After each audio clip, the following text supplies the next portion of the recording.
Hi అండి. నమస్తే. నేను మీ సునీత. వెల్కమ్ బ్యాక్ టు అమ్మ చేతి వంట కిచెన్ అండ్ వ్లాగ్స్. ఈరోజు వీడియో వచ్చేసి దేవీ నవరాత్రులలో 9వ రోజున అమ్మవారు శ్రీ దుర్గాదేవి అమ్మవారి రూపంలో మనందరికీ దర్శనమిస్తారు. దుర్గతులను నాశనం చేసే శ్రీ దుర్గాదేవి అలంకారంలో దుర్గముడు అనే రాక్షసుని సంహరించింది అష్టమి రోజునే కనుక ఈ రోజును దుర్గాష్టమి అని, దుర్గమును సంహరించిన అవతారం కనుక దేవిని దుర్గాదేవి అని పిలుస్తూ ఈ రోజున మనము ఆ దుర్గామాతని పూజించుకుంటాము. అలాగే ఈ రోజున నైవేద్యంగా బెల్లం బూరెల్ని ఎలా చేసుకోవాలనేది చూపిస్తున్నాను అండి. ఇక్కడ నేను చెప్పే టిప్స్ తోటి ప్రతి ఒక్కరు కూడా రౌండ్గా క్రిస్పీగా పర్ఫెక్ట్గా చేసేయచ్చు అనమాట. ఇక్కడ చాలా టిప్స్ని కూడా మీ అందరికీ షేర్ చేస్తున్నాను. ప్రతి బూరె కూడా క్రిస్పీగా వస్తుంది, రౌండ్గా వస్తుంది. పూర్ణం బయటికి రాకుండా ఉండడం కోసం కొన్ని టిప్స్ని కూడా షేర్ చేస్తున్నాను. మరి ఈ రోజున మనము దుర్గాదేవికి ఈ పూర్ణం బూరెల్ని ఎలా చేసుకోవాలో ఇప్పుడు చూసేద్దాము. దానికోసం నేను ముందుగానే ఒక చిన్న టీ గ్లాస్ తోటి శనగపప్పు అయితే నానబెట్టుకున్నానండి. ఇక్కడ చూస్తున్నారు కదా, ఈ చిన్న టీ గ్లాస్ తోటి నేను నైట్ టైమే పప్పు అనేది నానబెట్టుకున్నాను అనమాట. తర్వాత శుభ్రంగా ఒక 2 నుంచి 3 సార్లు కడిగి పప్పు అంతా కూడా తీసుకొచ్చుకుందాము. ఇలా శుభ్రంగా కడిగిన తర్వాత ఇప్పుడు ఒక ప్రెషర్ కుక్కర్ తీసుకొని అందులోకి మనం శుభ్రంగా కడిగి పెట్టుకున్న శనగపప్పును తీసుకొని ఏ గ్లాస్తో అయితే మనం పప్పు నానబెట్టుకున్నామో అదే గ్లాస్తో 2 గ్లాసుల దాకా వాటర్ వేసుకోవాలి అండి. మీరు పప్పును నానబెట్టుకుంటే 1.5 గ్లాస్ దాకా వేసుకోండి, సరిపోతుంది. నేను ఇక్కడ కొంచెం చారు కోసము 2 గ్లాసులు వేసాను అనమాట. తర్వాత ఇందులోకి మంచి కలర్ కోసం 1/2 టీ స్పూన్ పసుపు, అలాగే ఇక్కడ 1 టీ స్పూన్ దాకా నెయ్యి లేదా ఆయిల్ అయినా వేసుకోండి. ఇలా వేసుకోవడం వల్ల పప్పు అనేది త్వరగా చక్కగా ఉడికిపోతుంది. తర్వాత మూత పెట్టేసి కనీసం ఒక 2 నుంచి 3 విజిల్స్ రానివ్వండి. ఎవరైతే పప్పు రాత్రి నానబెట్టుకున్నారో వాళ్ళకి 2 విజిల్స్ వచ్చినా సరిపోతుంది. పప్పు నానబెట్టుకునే వాళ్ళు ఇలా ఆయిల్ వేసుకొని ఒక 3 విజిల్స్ పెట్టుకుంటే పప్పు చక్కగా నానిపోతుంది. ఈలోపు నేను ముందుగానే ఏ గ్లాస్తో అయితే మనం శనగపప్పు నానబెట్టుకున్నామో సేమ్ అదే గ్లాస్తో 1 గ్లాసు బియ్యము, 1/2 గ్లాస్ దాకా మినప్పప్పు తీసుకొని ఇలా రాత్రి నానబెట్టుకున్నానండి. వీటిని కూడా సేమ్ అదే టైంలో నానబెట్టుకున్నాను అనమాట. ఇలా నానబెట్టుకున్న ఈ బియ్యము, మినప్పప్పుని కూడా శుభ్రంగా మరొక 3 సార్లు కడిగి తీసుకోండి. మీరు కావాలి అనుకుంటే మినప్పప్పు కొద్దిగా తగ్గించుకోవచ్చండి. తర్వాత వీటన్నిటిని శుభ్రంగా కడిగి ఒక మిక్సీ జార్ తీసుకొని మనం కడిగి పెట్టుకున్న బియ్యం, మినప్పప్పుని ఈ మిక్సీ జార్లోకి తీసేసుకోండి.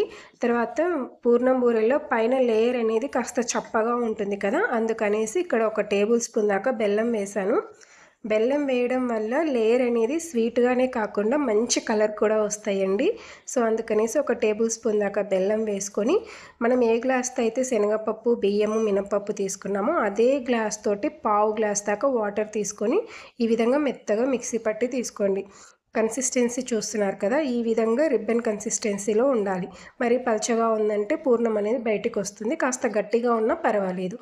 సో ఇలా మిక్సీ పట్టుకున్న తర్వాత ఈ పిండిని అంతటిని కూడా ఒక గిన్నెలోకి తీసుకొని అందులోకి కొంచెం వంట సోడా వేయండి. బిగినర్స్ కోసమే వంట సోడా వేసానండి. ఇలా మిక్సీ పట్టి పెట్టుకున్న తర్వాత మనం ఒక 10 నిమిషాలు పక్కన పెట్టుకున్నామంటే వంట సోడా అనేది అవసరం కూడా లేదు. మీకు కావాలనుకుంటే కొంచెం ఉప్పు కూడా వేసుకోవచ్చు. నేను ఇక్కడ ఉప్పు వేయలేదండి. నాకు ఉప్పు, స్వీటు 2 కలిపి తినడం ఇష్టం ఉండదు కాబట్టి ఉప్పు వేయలేదు. ఈలోపు మన పప్పు కూడా చక్కగా ఉడికిపోయిందండి. అన్నిటిని అలా కలుపుకొని పక్కన పెట్టుకున్న తర్వాత ఇప్పుడు పప్పు చూడండి, చక్కగా ఈ విధంగా మెత్తగా ఉడికితే సరిపోతుంది. ఇలా ఉడికిన పప్పుని ఒక స్ట్రైనర్లోకి అంతా వంపేసుకొని ఈ పప్పు అంతా కూడా పూర్తిగా చల్లారాలి అండి. చల్లారిన తర్వాతే మనం మిక్సీ పట్టుకోవాలి. వేడి మీదనే మిక్సీ పట్టుకున్నామంటే పూర్ణం అనేది కాస్త జారుగా అవుతుందన్నమాట, పల్చగా అవుతుంది. సో పూర్తిగా చల్లారేంత వరకు పక్కన పెట్టుకోండి. ఈ వచ్చిన చారు ఉంది కదా, ఇందులో కాస్త ఉప్పు, కారం వేసి తాలింపు పెట్టామంటే పిల్లలు చాలా ఇష్టంగా తింటారు. ఈలోపు మన శనగపప్పు అంతా కూడా పూర్తిగా చల్లారిపోయిందండి. ఒక మిక్సీ జార్ తీసుకొని అందులోకి శనగపప్పు తీసుకొని మనం ఏ గ్లాస్తో అయితే శనగపప్పు తీసుకున్నామో సేమ్ అదే గ్లాస్ తోటి 1 గ్లాస్ దాకా బెల్లం తురుము తీసుకొని ఇక్కడ ఒక మంచి టిప్ చెప్తానండి. 1 టేబుల్ స్పూన్ దాకా నెయ్యి వేసుకొని మిక్సీ పట్టుకున్నామంటే పూర్ణం అనేది కాస్త పల్చగా అయినా సరే మనం మిక్సీ పట్టేటప్పుడు అది కాస్త గట్టిగా అవుతుందన్నమాట నెయ్యి వేస్తే. మనం గమనించే ఉంటాము, మన అమ్మమ్మలు పూర్ణం కాస్త పల్చగా అయిందంటే నెయ్యి వేసి మంటని లో ఫ్లేమ్లో పెట్టి ఉడికించేవాళ్ళు. సో ఆ విధంగా ఈ టిప్ యూజ్ అవుతుంది. తర్వాత మంచి ఫ్లేవర్ కోసం 1 టేబుల్ స్పూన్ దాకా యాలకుల పొడి వేసి మెత్తగా మిక్సీ పట్టుకొని ఇక్కడ చూస్తున్నారు కదా, చాలా అంటే చాలా సాఫ్ట్గా అయితే ఉందండి. నోట్లో వేసుకోగానే కరిగిపోతుంది అనమాట. అంత చక్కగా మెత్తగా మిక్సీ పట్టేసుకున్నాను అనమాట. చూసారు కదా. అదేవిధంగా మనం ఏ సైజులో అయితే బూరెలు వేయాలనుకుంటున్నామో దానికి తగినంతగా కొంచెం కొంచెం పూర్ణంని తీసుకొని ఇలా చిన్నగా రౌండ్గా చేసుకోవాలి అండి. నేను వచ్చేసి కాస్త మీడియం సైజుగా చేస్తున్నాను అనమాట. సో ఈ విధంగా మనకి కావాల్సిన సైజులో చేసుకొని అన్నిటినీ కూడా ఈ విధంగా ఇలా ఒక ప్లేట్లోకి తీసి పక్కన పెట్టుకోండి. ఇక్కడ వచ్చేసి నాకు అనుకోకుండా 11 బూరెలు అయితే వచ్చాయండి. సో వాటిని పక్కన పెట్టేసుకొని ఇప్పుడు మనం కలిపి పెట్టుకున్న బియ్యం మినప్పప్పు బ్యాటర్ను మరొక్కసారి బాగా కలుపుకోండి. మరి పలచగా అవ్వకుండా చూసుకోండి. తర్వాత ఒక పూర్ణం బూరెను వేసుకొని మంచిగా పూర్ణానికి కోట్ అవుతుందా లేదా అనేది ఒకసారి చెక్ చేసుకోండి. కాస్త గట్టిగా ఉన్నా పర్వాలేదండి, పలచగా అవ్వకుండా చూసుకోండి. ఇలా పూర్ణం ఉండని వేసిన తర్వాత ఇలా చెక్ చేసుకోవాలి అండి. ఇలా మంచిగా ఇక్కడ చూస్తున్నారు కదా, మంచిగా పూర్ణానికైతే చక్కగా అతుక్కపోయింది పిండి అంతా కూడా. ఈ విధంగా అయితే చేసుకోవాలన్నమాట. ఇక్కడ చూడండి, మనం పట్టుకున్న చేతి దగ్గర కూడా పూర్ణం కనిపించట్లేదు. సో ఆ విధంగా ఒకసారి చెక్ చేసుకొని పక్కన పెట్టుకోండి. ఇప్పుడు స్టవ్ పైన డీప్ ఫ్రైకి సరిపడినంత ఆయిల్ పెట్టుకొని ఆయిల్ వేడయిందా లేదా అని కొంచెం పిండి వేసి చెక్ చేసుకోండి. ఆయిల్ అనేది ఈ విధంగా కాస్త మీడియంగా వేడైన తర్వాత మనం చిన్న చిన్నగా పుండు ముద్దలను అయితే తీసుకోవాలి. ఇక్కడ వీడియో క్లిప్లో చూపిస్తున్నాను చూడండి. ఈ విధంగా ఒక 2-3 సార్లు పూర్ణంని అటు ఇటు తిప్పుకున్నామంటే అన్ని వైపులా కూడా చక్కగా కోట్ అవుతుంది పిండి. ఎక్కడైనా మనకి హోల్ లాగా అనిపిస్తుంది అంటే అక్కడ కొంచెము ఈ బియ్య పిండి వేసామంటే అతుక్కపోతుంది అనమాట. నాకైతే పక్కన నేను సాంబార్ వండుతూ ఒక పూర్ణం బూరెనైతే చూసుకోకుండా వేసేసానండి. పూర్ణం అనేది కాస్త బయటకు వచ్చింది, చెప్పేస్తున్నాను హానెస్ట్గా.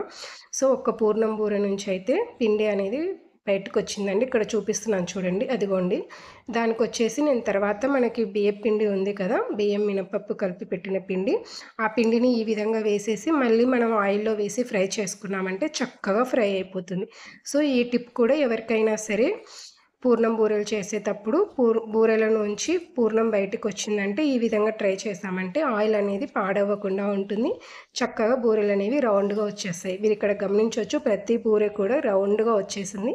ఒక్క పూర్ణం బూరె నుంచే పిండి అనేది బయటకు వచ్చిందండి, పూర్ణం అనేది. సో ఆ విధంగా అన్నిటినీ కూడా ఈ విధంగా ఫ్రై చేసుకోండి. నాకైతే అన్నీ ఒకే బ్యాచ్ కింద సరిపోయాయండి. ఈ టిప్స్ అన్నీ మీకు యూజ్ అవుతాయని నేను అనుకుంటున్నాను. మీరు కూడా ఈసారి ఈ దేవీ నవరాత్రుల్లో ఈ విధంగా ట్రై చేయండి. తప్పకుండా ప్రతి టిప్ కూడా మీకు యూజ్ అవుతుంది అని అనుకుంటున్నాను. ట్రై చేశాక మీకు ఎలా కుదిరింది అనేది మీ ఫీడ్బ్యాక్ని నాతో కామెంట్ చేయడం అస్సలు మర్చిపోకండి. అలాగే మీరు ఇక్కడ చూడొచ్చండి, ప్రతి బూరె కూడా మంచిగా క్రిస్పీగా మంచి బ్రౌన్ కలర్లో ఫ్రై అయింది కదా. సో నేను చెప్పినట్టు యాజ్ టీజ్గా ఫాలో అవుతూ చేశారంటే మీకు కూడా ఈ విధంగా పర్ఫెక్ట్గా చేసేస్తారు అండి. మీరు కూడా ఈసారి దేవీ నవరాత్రులలో ఈ విధంగా ట్రై చేయండి. ట్రై చేశాక మీకు ఎలా కుదిరింది అనేది మీ ఫీడ్బ్యాక్ని కామెంట్ సెక్షన్లో నాతో షేర్ చేసుకోవడం అస్సలు మర్చిపోకండి. వీడియో నచ్చితే లైక్ చేయండి. Thank you.